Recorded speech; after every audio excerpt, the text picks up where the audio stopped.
आगाज में सबसे पहले आपको बताएं कि जनूबी पंजाब में काश्तकार खाद के हसूल के लिए खार, काश्तकार सरकारी निर्ख पर यूरिया खाद के तलबगार।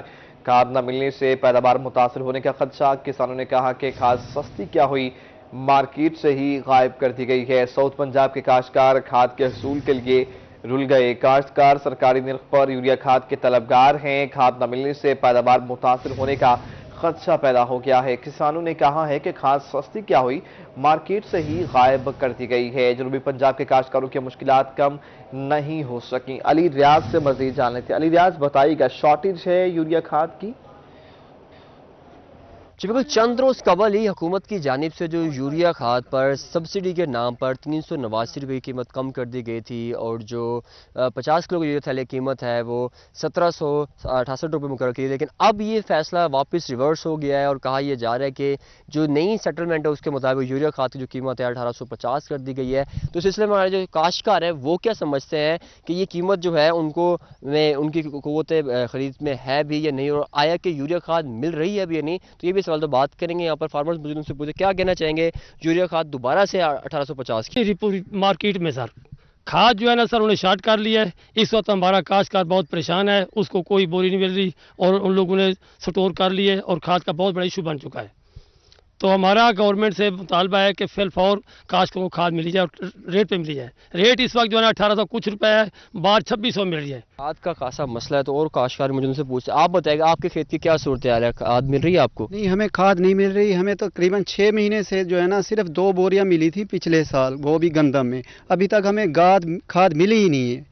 बल्कि हम तो गवर्नमेंट से ये मुतालबा करते हैं, हमें तकरीबन यूरिया का खाद का रेट 1500 रुपये होना चाहिए, वो भी हर गरीब अमीर को मिलना चाहिए। ज़राअत में ख़ुसूसन इनपुट में जो है ना जो प्रोवाइड होने में गवर्नमेंट की बिल्कुल नाकाम है। खाद को अगर हम देखें तो खाद इस वक्त जो है ना डीलर एसोसिएशन और स्टाकिया की मोनोपोली से मुनाफकत की वजह से बिल्कुल उन्होंने जाम की हुई है, फार्मर को परेशानी बढ़ाई हुई है। काश्तकार उनके जान से मुतालबा किया जा रहा है कि हुकूमत जो है एक तो यूरिया खाद की फरहमी यकीनी बनाए, दूसरी जानब जो उसकी कीमत है वो भी 1500 रुपये की जाए और काश्तकारों की जानिब से जो 1850 और जो हुकूमत की जानिब से गुज़श्ता दिनों में 389 रुपये का लॉलीपॉप दिया गया था उसको मुकम्मल तौर पर मुस्तरद कर दिया गया। और ये मुतालबा किया जा रहा है कि इस वक्त यूरिया खाद की ज़रूरत है, कम कीमत में इसकी फरहमी को मुमकिन बनाया जाए। मुमकिन। बहुत शुक्रिया लिजाज, आप हमें अपडेट कर रहे थे। रंगपुर में किसान खाद के हसूल के लिए दरबदर हो गए हैं। मजीद जान लेते हैं राना परवेज अख्तर से। परवेज, कैसी मुश्किलात हैं किसानों को?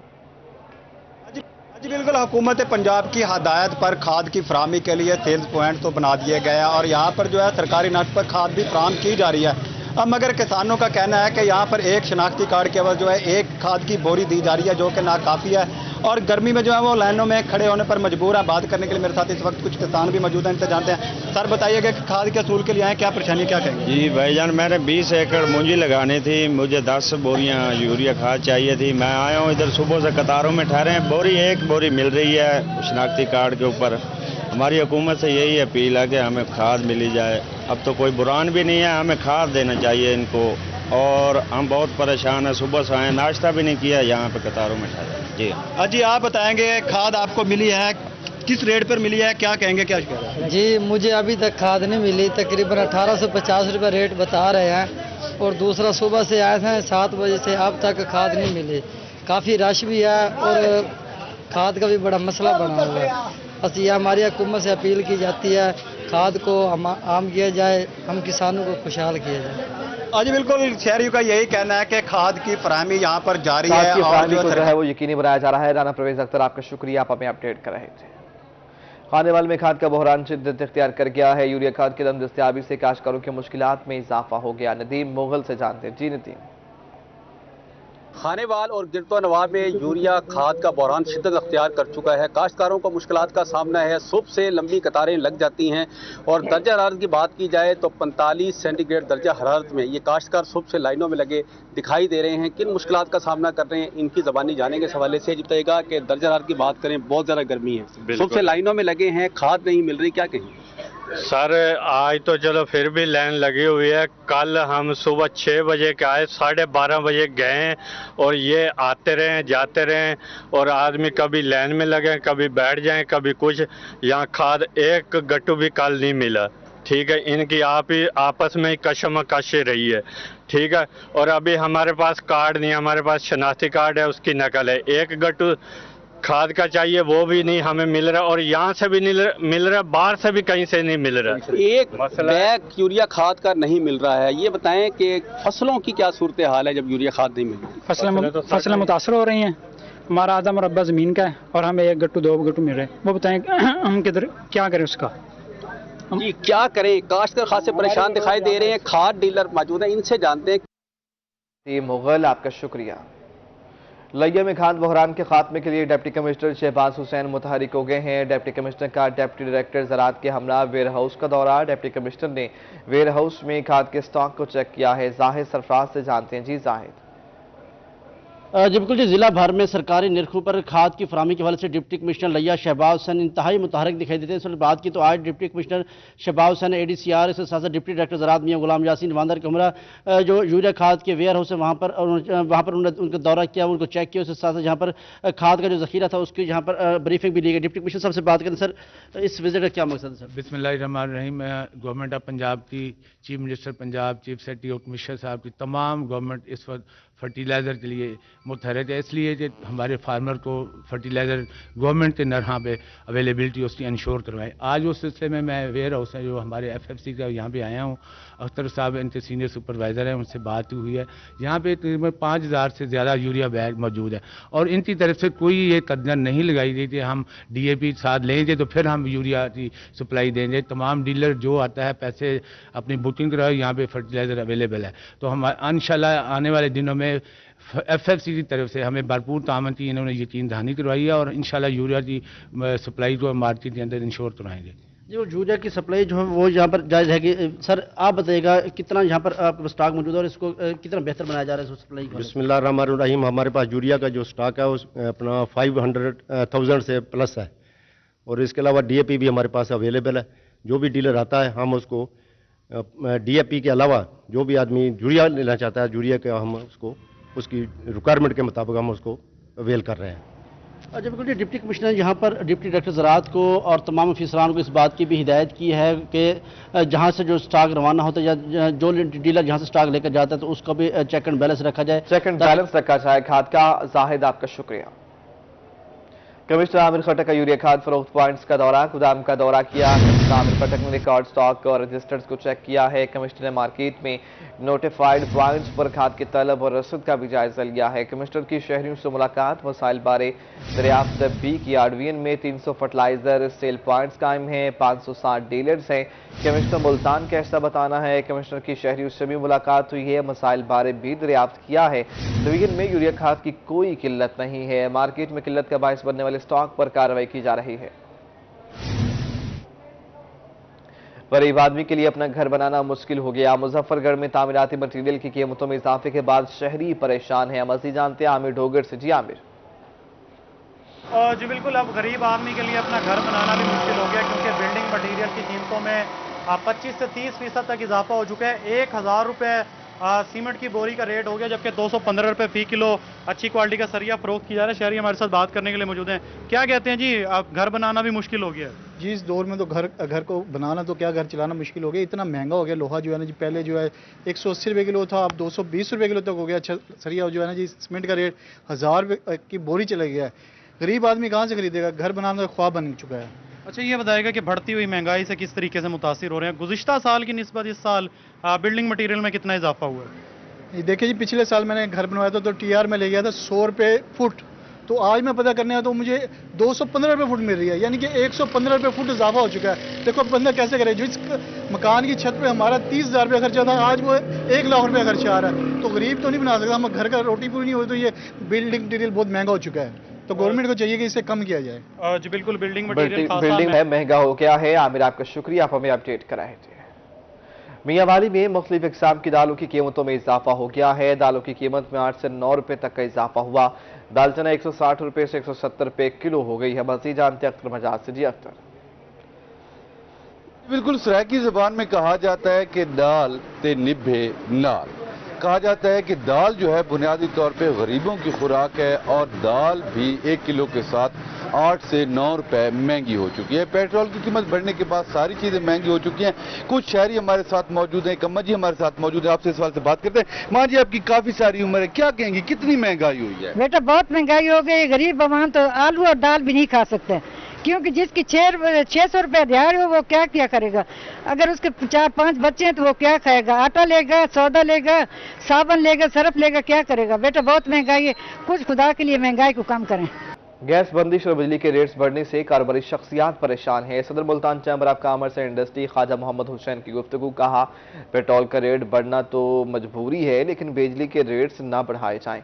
अमजद मलिक से जान लेते हैं। जी अमजद, क्या कहना है उनका? जी बिल्कुल, हुकूमत की जानिब से पेट्रोलियम मसनूआत की कीमतों में इजाफा किया गया है। उसके साथ साथ अगर बात करते हैं तो बिजली और गैस के रेट्स में भी इजाफा हुआ है। और इंडस्ट्रियल स्टेट की बात करते हैं, इंडस्ट्रीज को जो दी गई थी गैस वो पिछले 3-4 रोज से नहीं है, जिससे यकीनी तौर पर कारोबार मुतासिर हो रहा है। जो बड़ी कारोबारी शख्सियात हैं, मुल्तान की बात करते हैं तो इस तरह दर्जनों जो इंडस्ट्रीज हैं वो मुतासिर हो रही हैं। बात करेंगे सदर Multan chamber of commerce and industry Khawaja Mohammad Hussain साहब। सर बताइएगा, क्या समझते हैं कि मुत्तहिदा हुकूमत काफी दावे किए गए थे, इस वक्त कारोबार की क्या सूरत हाल जा रही है? गैस महंगी हो गई, आपकी इंडस्ट्रीज भी बंद हो रही हैं। सर मैं समझता हूँ कि जो गवर्नमेंट ने जो इक़दाम किए हैं वो उनकी मजबूरी में थे।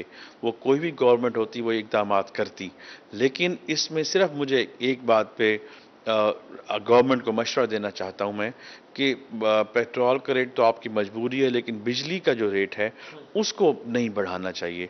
वो आवाम उससे डायरेक्ट इफ़ेक्ट होती है, और जब जो बंदा पेट्रोल अफोर्ड नहीं कर सकता या साइकिल पर है, उसका भी बिजली का बिल जब 2 से 3 गुना बढ़ेगा तो उसके हालात डिस्टर्ब होंगे। तो उसमें बाकी हम लोग तो दुनिया में आलमी महंगाई है, हम उस बात को अंदाज़ा लगा सकते हैं। इसकी वजह से जो आपने अभी जिक्र किया है कॉस्ट ऑफ प्रोडक्शन, पैदावारी लागत बढ़ने का, वो वाकई हमारी बहुत बढ़ गई है। जब हम हर चीज़ महंगी लेंगे तो आगे हम दुनिया में कम्पीट नहीं कर पाते।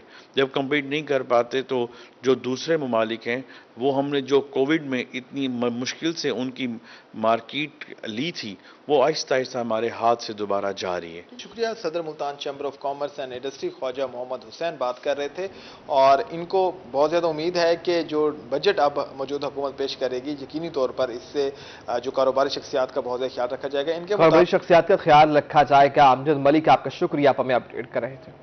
मुल्तान सूबाई हल्का 217 में ज़िमनी इलेक्शन लीगी उम्मीदवार सलमान नईम की रोहिश से गुफ्तगू में कहना है कि ख्वाहिश थी कि शाह महमूद कुरैशी एक बार फिर मैदान में आते। 17 जुलाई को अवाम वोट की पर्ची के जरिए तहरीक इंसाफ से बदला लेगी। शाह महमूद कुरैशी ने मेरे तरक्याती फंड रुकवाए, जिसका अब हल्के की अवाम हिसाब लेगी। जुनेद अनवर से जानते हैं। जी जुनेद।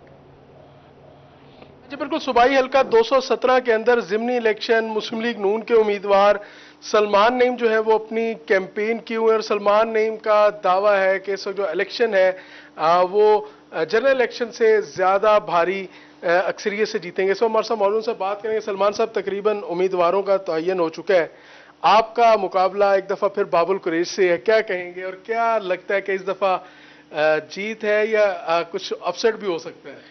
जी बिस्मिल्लाहिर्रहमानिर्रहीम, बिल्कुल बाबुल कुरैश से मुकाबला, और मैं तो बिल्कुल इस चीज़ का ख्वाहिशमंद भी था कि शाह महमूद कुरैशी साहब खुद आते, लेकिन कोई बात नहीं, क्या वालिद क्या बेटा। तो इंशाल्लाह मैं समझता हूँ कि 17 जुलाई को जो इंतखाब होने जा रहा है PP 217 की अवाम इंशाल्लाह इस चीज़ का बदला लेगी जो पिछले 4 साल में शाह महमूद कुरैशी साहब ने उनके साथ किया है। शाह महमूद कुरैशी साहब ने अपने भी फंड जो है वो नहीं लगाए इस हल्के में, उनकी स्कीमें 4 ड्रॉप हो गई जो उनको 1 अरब रुपया मिला, और जो मुझे वज़ीर आला ने जो एक डायरेक्टिव इशू किया, सिर्फ वादा किया, उसको भी शाह महमूद ने ही रुकवाया। हालांकि वज़ीर आला साहब शायद जो है वो इस तरह नहीं करना चाहते थे, लेकिन शाह महमूद कुरैशी साहब का प्रेशर था। तो ज़ाहिर है हम इलेक्शन में जा रहे हैं, तो मेरे पास एक ऑप्शन था, मैं अपील करूं, सुप्रीम कोर्ट जाऊं। बहुत सारे लोग जा भी रहे हैं सुप्रीम कोर्ट में, आप आने वाले दिनों में देखेंगे बहुत सारे हलकों में इलेक्शन शायद रुक भी जाए इन 20 हलकों में, लेकिन मैं अपील नहीं कर रहा। जैसे मैंने पहले कहा था कि शाह महमूद कुरैशी साहब खुद आते हैं तो मैं अपील नहीं करूँगा। तो चैलेंज जो है ना वो मैंने बिल्कुल कबूल किया है, और हालांकि वो खुद नहीं आए, उनका बेटा है। और मैं ये भी सवाल करूँगा PTI कारकुनों से कि क्या उन्हें कोई और उम्मीदवार नहीं मिला कि जो शाह महमूद कुरैशी या उसके घर के बाहर से हो, यानी वो ये खुद मानते हैं कि मेरा मुकाबला कोई और नहीं कर सकता सिवाय इनके। उनका कहना है कि PP 217 की आवाम अपने तरक्याती फंड्स रोकने पर तहरीक इंसाफ से और खसूसी तौर पर शाह महमूद कुरैशी और उनके बेटे से बैलेट पेपर बदला लेगी। बैलेट पेपर पर मोहर लगाई जाए। बहुत शुक्रिया जुनैद अनवर, आप हमें अपडेट कर रहे थे। बहावलपुर समेत जनूबी पंजाब भर में इलेक्शन डिस्प्ले सेंटर कायम कर दिए गए हैं। इलेक्शन से कबल वोटर लिस्टें डिस्प्ले सेंटर पर अवेजा कर दी गई हैं। डिस्ट्रिक्ट इलेक्शन कमिश्नर का कहना है कि वोटर अपनी शिकायत अपनी दर्ज करवाएं। मजीद जानते हैं महमूद जहीर से। महमूद बताइए।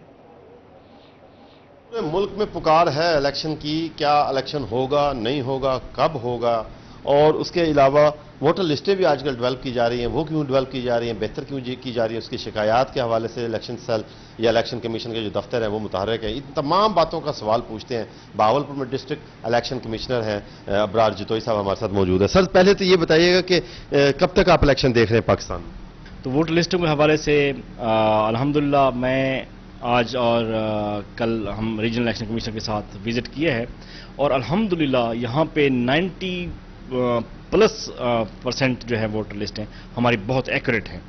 और हम अब मीडिया से भी और जो है सोशल मीडिया उनसे भी अपील करते हैं कि लोगों को अवेयर करें कि वो हमारे डिस्प्ले सेंटर्स पे आएँ और 8300 पे अपना SMS करें और लोगों को बताएं कि उनका वोट सही जगह पे है या नहीं है। अगर नहीं है तो वो हमारे डिस्प्ले सेंटर पे आएँ और हमारे जो हैं डिस्प्ले सेंटर इंचार्ज उनकी रहनुमाई करेंगे और उनका वोट उनकी असल जगह पे शनाख्ती कार्ड के मुताबिक मुस्तकिल या आर्जी पते पे हम वोट दर्ज कर दें। फिलहाल आप अपना वोट उसी जगह कास्ट कर सकते हैं जहां पर आपका आर्जी या मुस्तकिल पता दर्ज है शनाख्ती कार्ड पर। इस हवाले से बता रहे थे अबरार अहमद जितोई साहब, और साथ के साथ इंडिया दे रहे थे कि हम लोग तैयार हैं, हमारे डिटेल्स पे तमाम वोटर लिस्ट हम लोग तैयार हैं। महमूद जहीर, आपका शुक्रिया। अवलनगर में बिजली की लोड शेडिंग का सिलसिला जारी है। शहरी इलाकों में बिजली की लोड शेडिंग के दौरान 8 घंटों से भी तजावुज कर गया है। कासिम अली शेख हमारे साथ हैं। कासिम, इतनी ज्यादा लोड शेडिंग? मौजूदा हुकूमत के दौर में पुराने पाकिस्तान की याद एक बार फिर ताज़ा हो गई है। बिजली की बढ़ती लोड शेडिंग की वजह से आवाम को पुराने पाकिस्तान में जाना पड़ा है। लोगों ने हाथ से बने दस्ती जो है वो पंखे वो निकाल लिए हैं क्योंकि बिजली की इतनी ज़्यादा लोड शेडिंग है कि कारोबारी ज़िंदगी जो है वो मुतासर हो गया। तो मैं इस वक्त मौजूद हूँ भावनगर की मार्केट में। शहरियों से बात कर लेते हैं जो कि शदीद जो लोड शेडिंग की वजह से परेशान है। गर्मी भी जो है वो इंतहाई शदीद पड़ रही है, तो उनसे बात करते हैं। आप बताइएगा जी, अब पंखा जो है वो निकाल लिया पुराना, तो कैसा लग रहा है मौजूदा हुकूमत का दौर? मौजूदा हुकूमत को आए हुए तकरीबन अभी 1.5 माह हुआ है।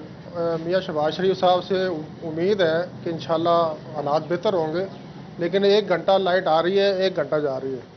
शदीद मुश्किलात का सामना है और गर्मी भी 50 डिग्री के करीब पड़ रही है। तो मेरी जो है मियाँ शहबाज शरीफ और वज़ीर बिजली पानी और बिजली मियाँ खुर्रम दस्तगीर से गुजारिश है कि मेहरबानी करें, हमारे हाल पर रहम करें। अच्छा, ये भी बताइएगा जितनी लोड शेडिंग हो रही है इससे कारोबार जो मुतासर हो रहा है, कैसे कारोबार कैसे चल रहा है? कारोबार तो मुतासर हो रहा है, जाहिर है 1 घंटा लाइट आ रही है, 1 घंटा जा रही है, तो मेहरबानी करें, हमारे हाल पर रहम करें। जी बिल्कुल, ये थे भावनगर के शहरी जिनका कहना है कि बिजली की जो लोड शेडिंग है इसको दौरानिया कम से कम किया जाए, बिजली का दौरानिया किया जाए। कासिम अली शेख, आपके शुक्रिया। केहर पक्का में बिजली की तवील गैरलानी लोड शेडिंग से प्रिंटिंग प्रेस तबका शदीद मुतासिर होने लगा है। आशिक हुसैन कुरैशी से जान लेते हैं। जी आशिक, बताइए। जी बिल्कुल, लोड शेडिंग की वजह से शहरी शदीद परेशान नजर आते हैं क्योंकि शहर और मुज़ाफ़ात में 10 से 15 घंटों की लोड शेडिंग की जा रही है, जिसकी वजह से कारोबारी तबका जो है वो शदीद मुतासर हो रहा है। वहीं पर प्रिंटिंग प्रेस से मुंसलिक जो अफराद हैं वो शदीद परेशान नजर आते हैं क्योंकि कार्ड का सीज़न है। जब भी यहाँ पर वो छपाई के लिए जो है वो शुरू करते हैं तो लाइट जाने की वजह से उन्हें मुश्किलात का सामना करना पड़ता है। मज़ीद बात करेंगे जो है प्रिंटिंग प्रेस जो यहाँ पर कारीगर हैं उनसे। जी आप बताइएगा, क्या कहेंगे, कितने घंटे की लोड शेडिंग की? सर 10 से 15 घंटे। हम बहुत परेशान हैं। जब हम काम करने लगते हैं लाइट चली जाती है। इतने परेशान है, गरीब आदमी हम रोजी करने के लिए आते हैं, हमें लाइट नहीं मिलेगी तो हम काम कहाँ करेंगे? कस्टमर हमारा भाग जाता है, कहता है अगर जनरेटर आपके पास नहीं है तो हम कहीं और जगह से करवा रहते हैं। हमने यही रोजी करनी थी। ये देखें हम कार्ड ये लेके खड़े हुए हैं, लाइट के इंतजार में खड़े हैं। गा कहते हैं मुझे अर्जेंट चाहिए। हम कहाँ से, लाइट होगी तो हम काम करेंगे, आपको भी टैक्स देंगे और आपको फायदा पहुंचेगा। अगर आपको फायदा नहीं पहुंचेगा हमें कहाँ पहुंचेगा? जी मैं चाहता मजीद कारीगर मौजूद है, उनसे बात करेंगे। जी कितना मुतासर हो रहा है आपका ये कारोबार? सर ये 8 से 10 घंटे की लोड शेडिंग हो रही है जिसकी वजह से सारे का सारा काम ही ठप है पड़ा। हमारे जो वर्कर हैं पड़े वो भी परेशान हैं, उनकी तनख्वाहों का भी आगे होता है खर्चे। आपके सामने कितनी महंगाई है, बहुत ज़्यादा मुश्किल हो गया लोड शेडिंग की वजह से काम करना। जी जैसा कि आपने प्रिंटिंग प्रेस से मुंसलिक जो कारीगर हैं उनकी बात सुनी, उनका ये कहना है कि 8 से 10 घंटे जो है वो शहर में लोड शेडिंग की जा रही है, तो इसकी वजह से इनका जो प्रिंटिंग प्रेस का जो काम है वो ठप होकर आएगी। उनका राशिद हुसैन कुरैशी, आपका शुक्रिया, आप हमें अपडेट कर रहे थे। ख़वातीन यूनिवर्सिटी मुल्तान में स्पोर्ट्स ग्राउंड की तामीर के काम हतमी मराहिल में दाखिल हो गया है। 20 लाख रुपए की लागत से स्पोर्ट्स ग्राउंड तामीर किया गया है। मजीद बता रही हैं सुहीरा तारिक। जी सुहीरा। खेलों की सरगर्मियों के हवाले से अच्छी खबर ये है कि यहाँ पर स्पोर्ट्स ग्राउंड की तामीर हतमी मराहिल में दाखिल हो चुकी है। स्पोर्ट्स ग्राउंड यहाँ पर तामीर किया जा रहा है और स्टूडेंट्स को मुख्तलिफ खेलों की सरगर्मियाँ यहाँ पर मैसर आ सकेंगी। यहाँ पीछे आप देख सकते हैं कि यहाँ पर ग्रास कारपेट जो है वो बनाया जा रहा है। यहाँ पर तमाम तर जो है वो ग्राउंड बना दिया गया है, वॉलीबॉल के लिए अलग बनाया गया है। यहाँ पर लेबर जो है वो काम पर मौजूद है और आइंदा 1 से 2 हफ्तों में यहाँ पर स्पोर्ट्स ग्राउंड की ताज़ीन और आइश का काम मुकम्मल कर लिया जाएगा। रंगो रोगन और पेंट करने का यहाँ पर काम भी जारी है। और इस साइड पर जो ये हिस्सा बनाया जा रहा है ये इसलिए बनाया जा रहा है कि जो स्टूडेंट्स स्पोर्ट्स खेलने के साथ साथ स्पोर्ट्स देखने वाली स्टूडेंट्स को एंजॉय करना चाहती हैं, खेलों को एंजॉय करना चाहती हैं, वो यहाँ पर आराम से बैठ कर जो है वो मुख्तलिफ गेम्स देख सकती हैं, एंजॉय कर सकती हैं। सुहीरा तारिक, आपका शुक्रिया, आप हमें अपडेट कर रहे थे। पीरी खान के शहरियों के लिए अच्छी खबर है। सीएम पंजाब हमजा शहबाज शरीफ ने तरक्याती मंसूबों के लिए फंड जारी कर दिए हैं। मानका किनाल पर 3 कुशादा राबता पुल तामीर होंगे। साबिक MP का ऐसा बताना है। साबिक MP सैयद अब्दुल अलीम शाह ने पुल की तामीर भी शुरू करवा दी है। 3 पुल, स्ट्रीट लाइट्स और ग्रीन बेल्ट्स पर 25 करोड़ रुपए खर्च होंगे। साबिक MP का ऐसा बताना है। बहावलपुर में कायद आज़म मेडिकल कॉलेज के स्टूडेंट्स की गरीब बच्चों की इमदाद की बेहतरीन काविश। तलबा और तालिबात ने गैर निसाबी फंक्शन में भरपूर हिस्सा लिया है। महमूद जहीर से जानते हैं। जी महमूद। बिल्कुल, कायद आज़म मेडिकल कॉलेज के स्टूडेंट्स जो कि खासतौर पे मेडिकल फील्ड से ताल्लुक़ रखते हैं, वो स्टूडेंट जो शायद अपनी फीस का कुछ हिस्सा पे नहीं कर पाते, उनके लिए आगे बढ़े हैं खुद उनके साथी स्टूडेंट्स। इस हवाले से एक तकरीब का इंतजाम किया गया है, नो बैकपैक डे। इस हवाले से मौजूद हैं शहजाद अनवर साहब, खुद इस तकरीब में सरदर आज की तकरीब करते हैं। जी बिस्मिल्लाहिर्रहमानिर्रहीम। बेसिकली हम लोग ये ऑफ एंड ऑन जो एक पॉजिटिव एक्टिविटीज़ है हमारे स्टूडेंट्स के लिए, ये लोग हम ऑर्गेनाइज करते रहते हैं। इनकी 2 फाउंडेशंस हैं, एक इनकी इकरा फाउंडेशन है बच्चों की और एक जिसके अंदर ये ब्लड डोनेट करते हैं। ये अभी कल ही जो है काफ़ी सारा ब्लड कलेक्ट किया और जो बच्चे थैलेसीमिया के हैं उनके लिए डोनेशंस की गई हैं। आज का जो थीम था वो ये था कि जो वो पुअर कम्युनिटी बच्चे जो हैं जो कि इंतहाई पुअरेस्ट क्लास के हैं और बैग्स अफोर्ड नहीं करते, यहाँ से जितने भी डोनेशंस कलेक्ट होंगे बच्चे जो है ये डोनेट भी करेंगे, कंट्रीब्यूट भी करेंगे और ये सारे पैसे कलेक्ट करके इन पुअर पेशेंट्स को, इन पुअर कम्युनिटी के लोगों को जाकर देंगे। बिल्कुल, आपका बहुत शुक्रिया। सीनियर डॉक्टर हैं हमारे साथ प्रोफेसर डॉक्टर मुगीस अमीन साहब। सर, कितने स्टूडेंट्स को इस वक्त यूँ कह लें कि स्टूडेंट्स हेल्प कर रहे हैं? बेसिकली तो सारा कॉलेज इकट्ठा है और वो कोशिश कर रहे हैं कि जो डिजर्विंग स्टूडेंट्स हों उनके लिए कोई पैसे इकट्ठे किए जाएँ और उनकी एजुकेशन के अंदर हेल्प किया जाए, उनको फ्री बुक्स वगैरह दी जाएँ और इसके लिए मेरे ख्याल से 20,000 रुपीज़ पर बच्चा, जितने भी फंड इकट्ठे हो जाएंगे उतने बच्चे जो डिजर्विंग है उनको दिए जाएंगे। फिर तो हैट्स ऑफ होना चाहिए। हाँ, बल्कि आप बस में हमारे जो ब्लड डोनेशन हो रही है उसको भी कवर। हैट्स ऑफ है जी कायद आज़म मेडिकल कॉलेज के स्टूडेंट्स के लिए। कोई आवाज आएगी? बिल्कुल, यहाँ पर ब्लड कैंप भी लगा हुआ और इसके साथ निसाबी सरगर्मियों में बच्चों ने हिस्सा लिया है। महमूद जहीर, आपका शुक्रिया, आप हमें अपडेट कर रहे थे। उधर रहीमिया खान में ख्वाजा फरीद यूनिवर्सिटी में फूड सेफ्टी सेमिनार का इनेकाद किया गया है। आसिम सिद्दीक से जानते हैं। जी आसिम, क्या मकसद है इस सेमिनार का? ये ख्वाजा फरीद यूनिवर्सिटी में फूड साइंसेज डिपार्टमेंट के ज़ेर तमाम सेमिनार का इनेकाद किया। इस सेमिनार में साबिक vice chancellor Gombe university professor doctor Faqir Mohammad Anjum ने इसमें शिरकत की। डॉक्टर साहब, पाकिस्तान में फूड साइंसेज का क्या स्कोप है और इसकी कितनी ज़रूरत है? बिस्मिल्लाहिर्रहमानिर्रहीम। सबसे पहले मैं वाइस चांसलर साहब सुलेमान ताहर साहब और अपने शागिर्दान, जिसमें चुगताई साहब, अदनान, अपने खालक साहब, तारक साहब और दीगर जो शागिर्दान, उनका मशकूर हूँ कि उन्होंने मुझे आज दावत दी। आज हम food safety day, world food safety day मना रहे हैं, जिसकी बहुत ही अहमियत है। फूड सेफ्टी का मतलब है कि हमें सेफ, न्यूट्रिशियस और होलसम फूड मिल रहा। जब हम फूड सेफ्टी पाकिस्तान में बात करते हैं तो हमारी पोजीशन बहुत ही ख़राब है। ना तो हमें सेफ फूड मिल रहा है, जिसमें मुख्तलिफ अडल्ट्रेशन है, कंटेमिनेशन है ड्यू टू पेस्टिसाइड यूजेज और केमिकल जो अब फसलों पर छिड़कते हैं। और तीसरा हमारे बायोलॉजिकल कंटेमिनेशन की वजह से हमारे फूड बॉर्न डिजीज़ेज बहुत ज़्यादा हैं। इसके लिए हमें अवेयरनेस की ज़रूरत है कि हम सेफ़, न्यूट्रिशियस और होलसम फूड अपने जो पॉपुलेशन है उसको मुहैया कर सकें, ताकि जो डिजीज़ बर्डन है वो जो डिक्रीज़ हो सके। जब हेल्थ पे बर्डन हमारा डिक्रीज़ होगा तो हमारे जो है हमारी प्रोडक्टिविटी भी इंक्रीज़ होगी और हमारे सेहतमंद एक माशरा बनेगा। सेहतमंद माशरा बनेगा, पैदावार बढ़ेगी। आसिम सिद्दीक, आपका शुक्रिया। रोही स्टूडियो से फिल वक्त इतना ही।